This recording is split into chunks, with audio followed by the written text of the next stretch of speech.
حضرت عبداللہ بن عمر رضی اللہ تعالیٰ عنہ نے فرمایا کہ جن و انس کے کل 10 حصے ہیں، ان میں سے 9 حصے یاجوج ماجوج ہیں، باقی ایک حصہ انسان ہیں۔ ان میں سے جو بھی مرتا ہے 1000 یا اس سے زیادہ اولاد چھوڑ کر مرتا ہے۔ لوگوں نے ان کی شکایت کی کہ وہ زمین میں فساد مچانے والی قوم ہے، آدمیوں اور جنگلی جانوروں یہاں تک کہ سانپ، بچھو، گرگٹ ہر چھوٹے بڑے جانور کو کھا جاتے تھے۔ الحمدللہ رب العالمین والصلاة والسلام علی سید الانبیاء والمرسلین، اما بعد فاعوذ باللہ من الشیطان الرجیم، بسم اللہ الرحمن الرحیم۔ السلام علیکم ورحمۃ اللہ وبرکاتہ۔ ناظرین، آج ہم بات کرنے لگے ہیں ایک ایسے مقام کے بارے میں جس کا تعلق قیامت کی ایک نشانی سے بھی ہے۔ اس کا ذکر قرآن پاک میں بھی موجود ہے، لیکن آج تک کسی کو یہ نہیں پتہ چلا ایگزیکٹلی کہ وہ تاریخی مقام کس جگہ پر ہے۔ جی ہاں، آج ہم بات کرنے لگے ہیں سد سکندری یعنی دیوار سکندری کی۔ آپ کو پروگرام تاریخی مقامات یعنی ہسٹوریکل پلیسز میں خوش آمدید کہتے ہیں۔ اینڈ تک دیکھیے گا، آپ کو انشاءاللہ عز و جل کافی ساری چیزیں سیکھنے کو ملیں گی۔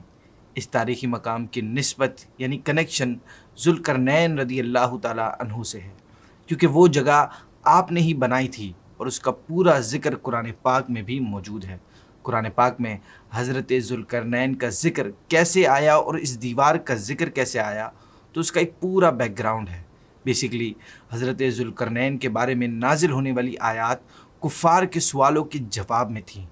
ہوا کچھ یوں تھا کہ ایک مرتبہ مکے کے کافر نبی پاک صلی اللہ علیہ وسلم کو جھوٹا ثابت کرنے کے لیے یہودیوں کے پاس چلے گئے، اور یہودیوں نے انہیں کچھ ایسے سوالات بتائے اور کہا کہ اگر وہ ان کے جوابات دے دیں تو سمجھ جانا کہ وہ سچے نبی ہیں۔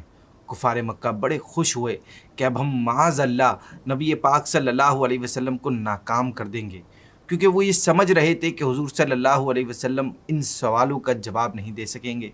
لیکن اللہ پاک نے کفار کے سوالوں کے جوابات آپ کی طرف وحی فرمائی اور قرآن پاک کی آیات نازل فرمائی، جس میں ان یہودیوں کے تینوں سوالات کے جوابات تھے۔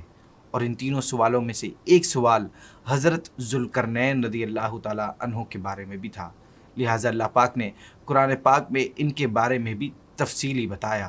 آئیے ہم پہلے حضرت ذوالقرنین کا مختصر سا انٹروڈکشن جانتے ہیں، پھر آج کے ہم تاریخی مقام پر گفتگو کریں گے۔ آپ کا نام سکندر اور آپ کا لقب ذوالقرنین ہے۔ یہ حضرت خضر علیہ نبی جینا علیہ الصلوۃ والسلام کے خالہ زاد بھائی ہیں۔ انہوں نے اسکندریہ شہر بنایا اور اس کا نام اپنے نام پر رکھا۔ حضرت خضر علیہ نبی جینا علیہ الصلوۃ والسلام ان کے وزیر تھے۔ دنیا میں کل 4 بادشاہ ایسے گزرے جنہوں نے اپنے وقت میں پوری دنیا پر حکومت کی، جن میں سے 2 مسلمان تھے اور 2 کافر تھے۔ کافروں میں نمرود اور بخت نصر، جبکہ مسلمانوں میں حضرت سلیمان علیہ الصلوۃ والسلام اور دوسرے یہ ذوالقرنین تھے۔ ذوالقرنین کا نام سکندر ہے۔ یہ حضرت سام بن نوح علیہ الصلوۃ والسلام کی اولاد میں سے تھے اور ایک بڑھیا کے اکلوتے بیٹے تھے۔ آپ نے حضرت ابراہیم خلیل اللہ علیہ نبی جنہ علیہ الصلوۃ والسلام کے ہاتھ پر اسلام قبول کیا اور کئی سال ان کی صحبت میں رہے۔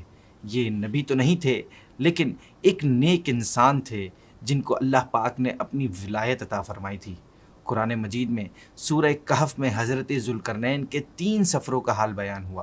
ان تینوں سفروں کا حال آپ کے سامنے بیان کرتے ہیں، جو کہ بہت عجیب اور حیران کن ہے۔ تو فرسٹ ٹرپ کی کہانی کچھ اس طرح ہے کہ حضرت ذوالقرنین نے پرانی کتابوں میں پڑھا تھا کہ سام بن نوح علیہ الصلوۃ والسلام کی اولاد میں سے ایک شخص آب حیات کے چشمے سے پانی پی لے گا تو اس کو موت نہ آئے گی۔ اس لیے حضرت ذوالقرنین نے مغرب کا سفر کیا۔ آپ کے ساتھ خضر علیہ الصلوۃ والسلام بھی تھے۔ حضرت خضر تو آب حیات کے چشمے پر پہنچ گئے اور اس کا پانی بھی پی لیا، مگر ذوالقرنین کے مقدر میں نہیں تھا، ان کو یہ آب حیات نہ مل سکا۔ اس سفر میں آپ ویسٹ سائڈ کی طرف بھی روانہ ہوئے اور ایسے مقام پر پہنچے کہ انہیں سورج غروب کے وقت ایسا نظر آیا کہ وہ ایک سیاہ چشمے میں ڈوب رہا ہے، جیسا کہ سمندری سفر کرنے والوں کو آفتاب سمندر کے کالی پانی میں ڈوبتا نظر آتا ہے۔ وہاں ان کو ایک ایسی قوم ملی جو جانوروں کی کھال پہنے ہوئی تھی اور دریائی مردہ جانوروں کے سوا ان کی غذا کوئی دوسرا سامان نہیں تھا۔ یہ قوم ناسک کہلاتی تھی، ذوالقرنین نے دیکھا کہ ان کے لشکر بے شمار ہیں اور یہ لوگ بہت ہی طاقتور اور جنگجو بھی ہیں، فائٹرز ہیں۔ تو حضرت ذوالقرنین نے ان لوگوں کے گرد اپنی فوجوں کا گھیرا کر ڈال کر ان لوگوں کو بے بس کر دیا۔ ان میں سے کچھ تو ایمان لے آئے، کچھ آپ کی فوج کے ہاتھوں قتل ہو گئے۔ یہ تو تھا آپ کا پہلا سفر۔ سیکنڈ ٹرپ کے لیے آپ نے ایسٹ کی طرف سفر فرمایا، یہاں تک کہ جب سورج طلوع ہونے کی جگہ پہنچے تو یہ دیکھا کہ وہاں ایک ایسی قوم ہے جن کے پاس کوئی عمارت اور مکانات نہیں ہیں۔ ان لوگوں کا یہ حال تھا کہ سورج طلوع ہونے کے وقت یہ لوگ زمین کی غاروں میں چھپ جاتے تھے اور سورج ڈھل جانے کے بعد غاروں سے نکل کر اپنی روزی کی تلاش میں لگ جاتے تھے۔ یہ لوگ قوم منسک کہلاتے تھے۔ حضرت ذوالقرنین نے ان لوگوں کے مقابلے میں بھی لشکر آرائی کی اور جو لوگ ایمان لے آئے ان کے ساتھ بہترین سلوک کیا اور جو اپنے کفر پر اڑے رہے ان سے جنگ کی۔ پھر آپ نے تیسرا سفر، تیسری ٹرپ نارتھ کی جانب کی، یہاں تک کہ سدین دو پہاڑوں کے درمیان میں پہنچے تو وہاں کی آبادی کی عجیب و غریب زبان تھی۔ ان لوگوں کے ساتھ اشاروں سے بمشکل بات چیت کی جا سکتی تھی۔ ان لوگوں نے حضرت ذوالقرنین سے یاجوج ماجوج کے مظالم کی شکایت کی اور آپ سے مدد مانگی کہ ہمیں ان مظالم سے بچائیں۔ ناظرین، یہ یاجوج ماجوج یافز بن نوح علیہ الصلوۃ والسلام کی اولاد میں سے ایک فسادی گروہ ہے، اور ان لوگوں کی تعداد بہت ہی زیادہ ہے، جن کا اندازہ آپ اس حدیث پاک سے لگا سکتے ہیں کہ حضرت عبداللہ بن عمر رضی اللہ تعالیٰ عنہ نے فرمایا کہ جن و انس کے کل 10 حصے ہیں، ان میں سے 9 حصے یاجوج ماجوج ہیں، باقی ایک حصہ جن و انس ہے۔ یاجوج ماجوج یہ اولاد آدم علیہ الصلوۃ والسلام سے ہیں، ان میں میل بھی ہیں اور فیمیل بھی۔ ان کے 3 گروہ یعنی گروپس ہیں، ایک تاویل، دوسرا تاریس، تیسرا منسک۔ ان میں سے جو بھی مرتا ہے 1000 یا اس سے زیادہ اولاد چھوڑ کر مرتا ہے۔ یہ لوگ ڈینجرس فائٹرز، خونخوار اور بالکل ہی وحشی اور جنگلی ہیں، جو جانوروں کی طرح رہتے ہیں۔ اسپرنگ سیزنز میں یہ لوگ اپنے غاروں سے نکل کر تمام کھیتیاں اور سبزیاں کھا جاتے تھے اور خشک چیزوں کو لاد کر لے جاتے تھے۔ آدمیوں اور جنگلی جانوروں، یہاں تک کہ سانپ، بچھو، گرگٹ، ہر چھوٹے بڑے جانور کو کھا جاتے تھے۔ حضرت ذوالقرنین رضی اللہ تعالیٰ عنہ سے لوگوں نے ان کی شکایت کی کہ وہ زمین میں فساد مچانے والی قوم ہے، لہٰذا ہم آپ کو کچھ مال دے دیتے ہیں جس کے بدلے آپ ہمارے اور ان کے درمیان ایک دیوار بنا دیں تاکہ وہ ہم تک نہ پہنچ سکیں اور ہم ان کے شر اور وہ جو ہمیں تکلیف دیتے ہیں اس سے محفوظ رہ سکیں۔ ناظرین، یہی وہ دیوار ہے جو ہمارا آج کا ٹاپک ہے۔ جی ہاں، یہی وہ تاریخی مقام ہے، دیوار سکندری، جسے حضرت ذوالقرنین نے یاجوج ماجوج کے شر سے بچنے کے لیے لوگوں کے لیے بنا کر دی تھی۔ اور آپ نے یہ دیوار انہیں کس طرح بنا کر دی تھی، اس کا مکمل ذکر سورہ کہف میں بھی موجود ہے۔ جب حضرت ذوالقرنین سے لوگوں نے فریاد کی کہ آپ ہمیں یاجوج ماجوج کے ان مظالم سے بچا لیں، بھلے ہم آپ کو اس کے بدلے کچھ مال وغیرہ بھی دے دیں گے، تو حضرت ذوالقرنین نے فرمایا کہ مجھے تمہارے مال کی کوئی ضرورت نہیں ہے، اللہ پاک نے مجھے سب کچھ دیا ہے، بس تم لوگ جسمانی محنت سے میری مدد کرو۔ چنانچہ آپ نے دونوں پہاڑوں کے درمیان بہت گہری ایک بنیاد کھدوائی، یہاں تک کہ زمین سے پانی نکل آیا۔ جب پانی نکل آیا تو اس پر پگھلائے ہوئے تانبے کے گارے سے پتھر جمائے گئے اور لوہے کے تختے نیچے اوپر لگا کر ان کے درمیان لکڑی اور کوئلہ بھروا دیا اور اس میں آگ لگوا دی۔ اس طرح دیوار پہاڑ کی بلندی تک اونچی کر دی گئی اور دونوں پہاڑوں کے درمیان کوئی جگہ نہ چھوڑی گئی۔ پھر پگھلا ہوا تانبا دیوار میں پلا دیا گیا، جو سب مل کر بہت ہی اسٹرانگ اور ویری اسٹیبل دیوار بن گئی۔ جب حضرت ذوالقرنین نے دیوار مکمل کر لی تو یاجوج ماجوج آئے اور انہوں نے اس دیوار پر چڑھنے کا ارادہ کیا، تو اس کی بلندی اور پھسلان یعنی سلپری ہونے کی وجہ سے اس پر نہ چڑھ سکے۔ پھر انہوں نے نیچے سے اس میں سوراخ کرنے کی کوشش کی تو اس دیوار کی سختی اور موٹائی کی وجہ سے اس میں سوراخ بھی نہ کر سکے، جس پر حضرت ذوالقرنین رضی اللہ تعالیٰ عنہ نے کہا کہ یہ دیوار میرے رب کی رحمت اور اس کی نعمت ہے، کیونکہ یہ یاجوج اور ماجوج کے نکلنے میں رکاوٹ ہے۔ آپ نے مزید فرمایا کہ پھر جب رب کا وعدہ آئے گا اور قیامت کے قریب یاجوج ماجوج کے نکلنے کا وقت آئے گا تو میرا رب اس دیوار کو پاش پاش کر دے گا اور یوں یہ یاجوج ماجوج نکل آئیں گے۔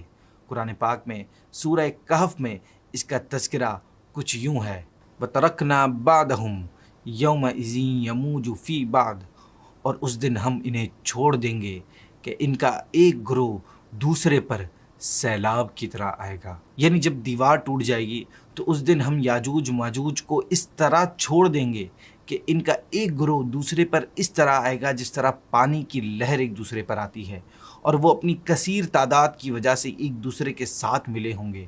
یاجوج اور ماجوج کے نکلنے سے متعلق ترمذی شریف میں حضرت ابو ہریرہ رضی اللہ تعالیٰ عنہ سے روایت ہے کہ نبی پاک صلی اللہ علیہ وسلم نے ارشاد فرمایا کہ یاجوج ماجوج روزانہ اس طرح دیوار کو کھودتے ہیں کہ حتیٰ کہ جب اسے توڑنے کے قریب ہوتے ہیں تو ان کا سردار کہتا ہے کہ اب واپس چلو، باقی کل توڑ لیں گے۔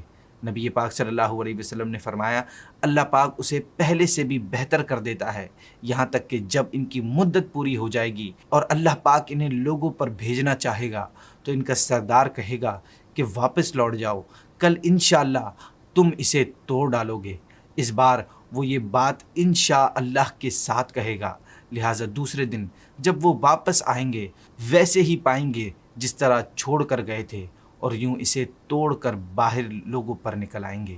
ناظرین، قتل دجال کے بعد حضرت عیسیٰ علیہ السلام کو حکم الہی ہوگا کہ مسلمانوں کو کوہ طور پر لے جاؤ، اس لیے کہ کچھ ایسے لوگ ظاہر کیے جائیں گے جن سے لڑنے کی کسی کو طاقت نہیں۔ مسلمانوں کے کوہ طور پر جانے کے بعد یاجوج ماجوج ظاہر ہوں گے۔ یہ اس قدر کثیر تعداد میں ہوں گے، اتنے زیادہ ہوں گے کہ ان کی پہلی جماعت بحیرہ طبریہ پر، جس کی لمبائی 10 میل ہوگی، جب گزرے گی تو اس کا پانی پی کر اس طرح سکھا دے گی۔ پھر ان کے پیچھے آنے والی جماعت جب ان کے بعد آئے گی، اس جگہ کو دیکھ کر یہ کہے گی کہ یہاں کبھی پانی تھا۔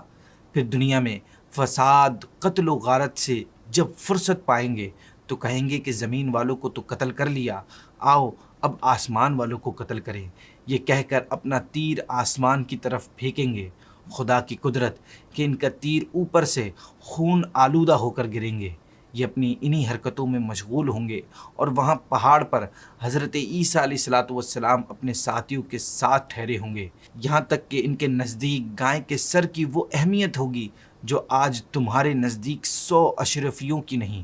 اس وقت حضرت عیسیٰ علیہ السلام ماں اپنے ہمراہیوں کے دعا فرمائیں گے، اللہ پاک ان کی گردنوں میں ایک قسم کے کیڑے پیدا کر دے گا کہ ایک دم میں وہ سب کے سب مر جائیں گے۔